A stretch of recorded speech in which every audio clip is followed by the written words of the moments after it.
Hello everyone, मैं हूँ CMSS पानी। आज हम डिस्कस करेंगे cash transaction in income tax.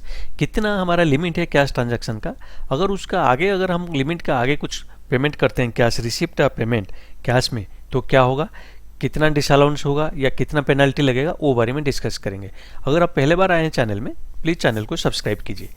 तो पहले हम देखते हैं कैश पेमेंट। कैश पेमेंट में पहला हम देखते हैं एक्सपेंडिचर, हम कितना एक्सपेंडिचर कर सकते हैं कैश में, क्या लिमिट है। हमारा जो लिमिट है cash expenditure as per section 40A sub section 3 10,000 तक हम कैश देके कोई भी एक्सपेंसेस कर सकते हैं। 10,000 से ऊपर अगर कुछ करते हैं पूरा डिसअलाउ हो जाएगा। सपोज हम 15,000 का ले 15,000 का कोई एक्सपेंसेस किए कैश पेमेंट करके, तो 15,000 पूरा 15,000 डिसअलाउ हो जाएगा। लेकिन उसके लिए कुछ रूल 6DD में कुछ एग्जम्पशन है, तो इसको हम डिटेल में डिस्कस नहीं करेंगे। लेकिन अगर जब आप कोई बैंक में कर रहे हैं, कोई बैंक को कोई पेमेंट कर रहे हैं, या कोई कल्टीवेटर को दे रहे हैं, या कोई एनिमल हस्बेंड्री कुछ ये वाले को कुछ दे रहे हैं, या कुछ फार्म प्रोड्यूस कोई कर रहा है उसके लिए दे रहे हैं, कुछ ऐसा रूल 6DD में कुछ एग्जम्पशन है, उसको छोड़ के नॉर्मली हमारा कोई भी एक्सपेंडिचर का जो लिमिट है 10,000 रुपीज़ कैश में हम मैक्सिमम उतना तक कर सकते हैं under section 40A sub section 3। अभी हम देखते हैं अगर कोई लाइबिलिटी हमारा है, प्रीवियस ईयर में कुछ एक्सपेंसेस किए थे, वो टाइम में वो एक्सपेंसेस का ये इनकम टैक्स का अगेंस्ट में उसको हम क्लेम किए थे वो एक्सपेंसेस को, अभी हम क्या कर रहे हैं उसका हम रिपेमेंट कर रहे हैं। तो वो केस में payment of liability in A subsequent year, पहले साल हम एक्सपेंसेस क्लेम किए थे, अभी ये साल में उसका लाइबिलिटी हम लास्ट ईयर पेमेंट नहीं किए थे, ये साल में पेमेंट कर रहे हैं। वो केस में जब लाइबिलिटी अगर हम पेमेंट करेंगे तो मैक्सिमम लिमिट क्या है, कितना तक हम कैश में दे सकते हैं। वो केस में कोई लाइबिलिटी का अगर हम पेमेंट कर रहे हैं, वो भी केस में कोई से वेंडर को पेमेंट कर रहे हैं, वो केस में मैक्सिमम लिमिट है 10,000 rupees under section 40A sub section 3A। तो मैक्सिमम है 10,000 रुपीज़। और 10,000 का ऊपर भी कोई हम लाइबिलिटी का अगेंस्ट में भी कैश में पेमेंट नहीं कर सकते।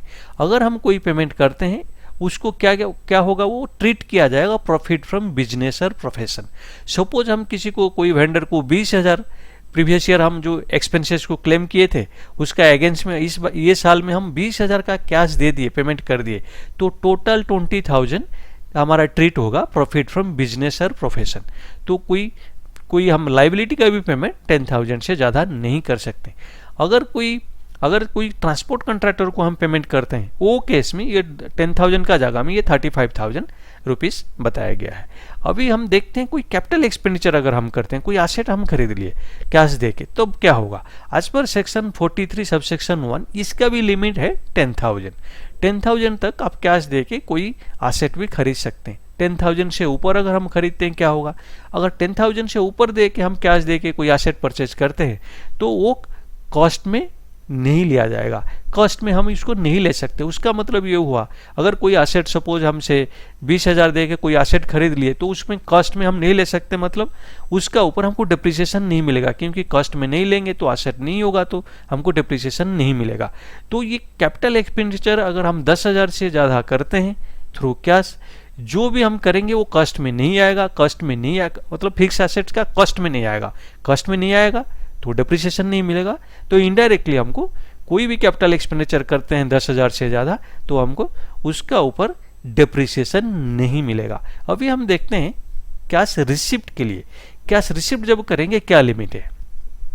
पहले अगर कोई हम लोन या डिपॉजिट रिसीव करते हैं, ये सेक्शन है अंडर सेक्शन 269AA। तो अगर कोई लोन या डिपॉजिट हम रिसीव कर रहे हैं कैश में मैक्सिमम लिमिट क्या है, हमारा लिमिट मैक्सिमम है 19,999। उसका मतलब 20,000 या उससे ज़्यादा अगर हम कोई लोन या डिपॉजिट कैश में रिसीव करते हैं तो तब हमको पेनल्टी लगेगा। पेनल्टी कितना लगेगा, जितना हम रिसीव करेंगे। पेनल्टी कौन सा सेक्शन में लगेगा, अंडर सेक्शन 271D। पेनल्टी जितना हम कैश रिसीव करेंगे, ये कोई लोन या डिपॉजिट रिसीव करेंगे 20,000 और मोर, वो पूरा पेनल्टी लगेगा, 100% पेनल्टी लग जाएगा। सपोज हम 50,000 का कोई ये लोन लिए, डिपॉजिट लिए, कैश में लिए, तो हमारा पेनल्टी लगेगा 50,000, 100% पेनल्टी लगेगा। तो हमारा लिमिट है 19,999, उससे ऊपर जो लेंगे वो उसका उतना ही पेनल्टी लग जाएगा। अभी हम देखते हैं 269T, अगर हम रिपेमेंट करेंगे, ये तो रिसिप्ट, ये लोन जब रिसीव कर रहे हैं उसका अमाउंट, उसका जो लिमिट है 19,999, हम रिपेमेंट करेंगे। Repayment of loan and deposit वो अंडर सेक्शन 269T, तब भी लिमिट क्या है, तब लिमिट है 19,999, उतना तक हम कर सकते हैं कैश में। उसका मतलब 20,000 या उससे ज़्यादा अगर कोई हम कैश में रिपेमेंट करते हैं लोन या डिपॉजिट, वो केस में भी हमको पेनल्टी लगेगा। पेनल्टी कितना लगेगा, हम जितना पेमेंट करेंगे कैश में 20,000 या उससे ज़्यादा 100% पेनल्टी लगेगा। सपोज कोई रिपेमेंट ऑफ लोन हम 30,000 का कर रहे हैं थ्रू कैश पेमेंट करके किए, तो हमारा पेनल्टी अंडर सेक्शन 271E भी 30,000 लगेगा। लेकिन ये जो 269SS या 269T कुछ जगह में एप्लीकेबल नहीं होगा। जब हम कोई गवर्नमेंट से, बैंक से, post office, saving bank, cooperative bank या कॉर्पोरेशन ऑफ सेंट्रल गवर्नमेंट और स्टेट गवर्नमेंट और any other person notified by central government, उससे अगर हम लोन लेते हैं या रिपेमेंट करते हैं, वो केस में ये जो लिमिट लागू नहीं होगा, एप्लीकेबल नहीं होगा। अभी हम देखते हैं अगर हम और कोई ट्रांजैक्शन कैश में रिसीव कर रहे हैं, ये excluding this loan and deposits, अगर 269 अंडर सेक्शन 269ST, कोई सिंगल डे में हम कितना मैक्सिमम रिसीव कर सकते हैं, या कोई हम ट्रांजैक्शन किए उसके लिए हम कितना, ये सिंगल ट्रांजैक्शन किए उसके अगेंस्ट में हम कितना रिसीव कर सकते हैं कैश, एक सिंगल डे में कितना कर सकते हैं। तो सपोज हम, तो उसका क्या लिमिट है, उसका लिमिट है 1,99,999, इतना तक हम कैश में रिसीव कर सकते हैं। लेकिन उसका मतलब ये हुआ 2 लाख और मोर, 2 लाख या उससे ज़्यादा कोई भी कैश ट्रांजैक्शन हम रिसीव नहीं कर सकते सिंगल डे में, उससे ज़्यादा हम कोई रिसीव नहीं कर सकते, या कोई ट्रांजैक्शन अगेंस्ट में भी वो 2 लाख या उससे ज़्यादा रिसीव नहीं कर सकते। कोई आदमी से भी एक वन डे में, सिंगल डे में 2 लाख या उससे ज़्यादा हम रिसीव नहीं कर सकते कैश। अगर रिसीव किए तो क्या होगा, अगर रिसीव किए तो हमको पेनल्टी लगेगा। कितना पेनल्टी लगेगा, 100% लगेगा। जितना हम रिसीव करेंगे अंडर सेक्शन 271D उतना अमाउंट हमारा पेनल्टी लग जाएगा। सपोज हम कोई सेल किए, 3 लाख का सेल किए, 3 लाख रुपया हम कैश ले लिए, कैश सेल कर लिए 3 लाख का, कैश ले लिए 3 लाख, वो केस में क्या होगा, 3 लाख रुपया हमारा पेनल्टी लगेगा, क्योंकि 2 लाख या मोर वो हम उतना कैश में रिसीव नहीं कर सकते। लेकिन उसमें कुछ ये एग्जाम्पशन दिया गया है, कुछ अगर जब कोई हम गवर्नमेंट से लेते हैं, बैंक से लेते हैं, पोस्ट ऑफिस से लेते हैं, नॉर्मली बैंक से लेते हैं, या कोई any other person notified by central government या गवर्नमेंट से लेते हैं, वो केस में ये 269ST एप्लीकेबल नहीं होगा।